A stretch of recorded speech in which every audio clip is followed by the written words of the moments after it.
जय श्री राधे श्याम। प्रथम स्कंद से श्रीमद् भागवत से द्वादशो अध्याय परीक्षित का जन्म। जय श्री राधे श्याम। सौनक जी ने कहा, अश्वस्थामा ने जो अत्यंत तेजस्वी ब्रह्मास्त्र चलाया था उससे उत्तरा का गर्व नष्ट हो गया था, परंतु भगवान ने उसे पुनः जीवित कर दिया।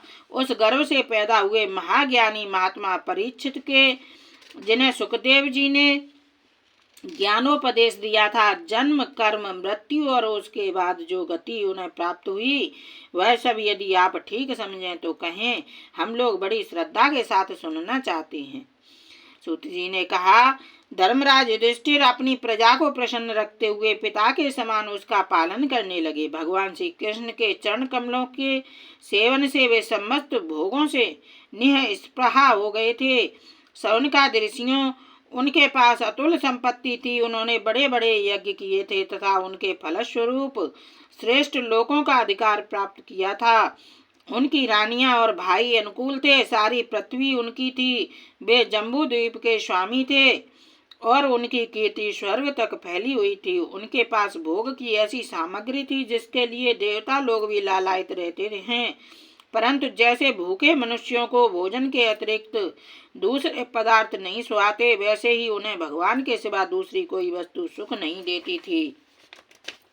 सौनक जी के उत्तरा के गर्भ में स्थित वह वीर शिशु परीक्षित जब अश्वस्थामा के ब्रह्मास्त्र के तेज से जलने लगा, तब उसने देखा कि उसकी आंखों के सामने एक ज्योतिर्मय पुरुष है। वह देखने में तो अंगूठे भर का है, परंतु उसका स्वरूप बहुत ही निर्मल है। अत्यंत सुंदर श्याम शरीर है, बिजली के समान चमकता हुआ पीतांबर धारण किए हुए है।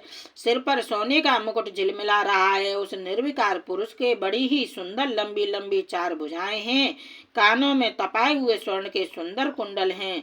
आंखों में लालिमा है। हाथ में लूके के समान जलती हुई गदा लेकर उसे बार बार घुमाता जा रहा है और स्वयं शिशु के चारों ओर घूम रहा है। जैसे सूर्य अपनी किरणों से कोहरे को भगा देते हैं, वैसे ही वह उस गदा के द्वारा ब्रह्मास्त्र के तेज को शांत करता जा रहा था।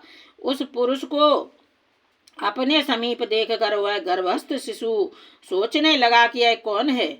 इस प्रकार उस 10 मास के गर्भस्थ शिशु के सामने ही धर्म रक्षक अप्रमेय भगवान श्री कृष्ण ब्रह्मास्त्र के तेज को शांत करके वहीं अंतर ध्यान हो गए।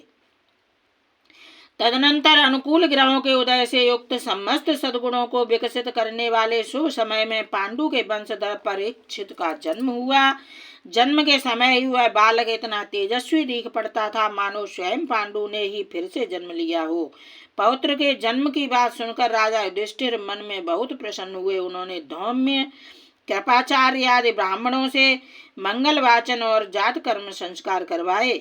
महाराज युधिष्ठिर दान के योग्य समय को जानते थे। उन्होंने प्रजातीर्थ नामक काल में अर्थात नाल काटने के पहले ही ब्राह्मणों को सुवर्ण, गौएं, पृथ्वी, गांव, उत्तम जाति के हाथी घोड़े और उत्तम अन्न का दान दिया। ब्राह्मणों ने संतुष्ट होकर अत्यंत विनय युधिष्ठिर से कहा, पुरुवंश शिरोमणे, काल की दुर्निवार गति से यह पवित्र पुरुवंश मिटना ही चाहता था, परंतु तुम लोगों पर कृपा करने के लिए भगवान विष्णु ने यह बालक देकर इसकी रक्षा कर दी। इसीलिए इसका नाम विष्णु रात होगा।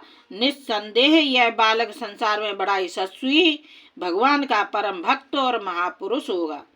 युधिष्ठिर ने कहा, महात्माओं, यह बालक क्या अपने उज्ज्वल यश से हमारे वंश के पवित्र कीर्ति महात्मा राजर्षियों का अनुसरण करेगा? ब्राह्मणों ने कहा, धर्मराज, यह मनुपुत्र इक्ष्वाकु के समान अपनी प्रजा का पालन करेगा तथा दशरथ नंदन भगवान श्री राम के समान ब्राह्मण भक्त और सत्य प्रतिज्ञ होगा। यह उसी नर नरेश शिव के समान दाता और शरणागत वत्सल होगा तथा याज्ञिकों में दुष्यंत के पुत्र भरत के समान अपने वंश का यश फैलाएगा। धनुर्धरों में यह सहस्त्रबाहु अर्जुन और अपने दादा पार्थ के समान अग्रगण्य होगा। यह अग्नि के समान दुर्धर्ष और समुद्र के समान दुस्तर होगा। यह सिंह के समान पराक्रमी, हिमाचल की तरह आश्रय लेने वाले योग्य, पृथ्वी के सदृश तितिक्षु और माता पिता के समान सहनशील होगा। इसमें पिता में ब्रह्मा के समान समता रहेगी। भगवान शंकर की तरह यह कृपालु होगा और संपूर्ण प्राणियों को आश्रय देने में यह लक्ष्मीपति भगवान विष्णु के समान होगा। यह समस्त सद्गुणों की महिमा धारण करने में श्री कृष्ण का अनुयायी होगा। रंतदेव के समान उदार होगा और याति के समान धार्मिक होगा। धैर्य में बलि के समान और भगवान श्री कृष्ण के प्रति दृढ़ निष्ठा में यह प्रहलाद के समान होगा। यह बहुत से अश्वमेध यज्ञों का करने वाला और वृद्धों का सेवक होगा। इसके पुत्र राजर्षि होंगे। मर्यादा का उल्लंघन करने वालों को यह दंड देगा। यह पृथ्वी माता और धर्म की रक्षा के लिए कलयुग का भी दमन करेगा। ब्राह्मण कुमार के शाप से तक्षक के द्वारा अपनी मृत्यु सुनकर यह सबकी आसक्ति छोड़ देगा और भगवान के चरणों की शरण लेगा। राजन व्यास नंदन सुखदेव जी से यह आत्मा के यथार्थ स्वरूप का ज्ञान प्राप्त करेगा और अंत में गंगा तट पर अपने शरीर को त्याग कर निश्चय ही अभय पद प्राप्त करेगा।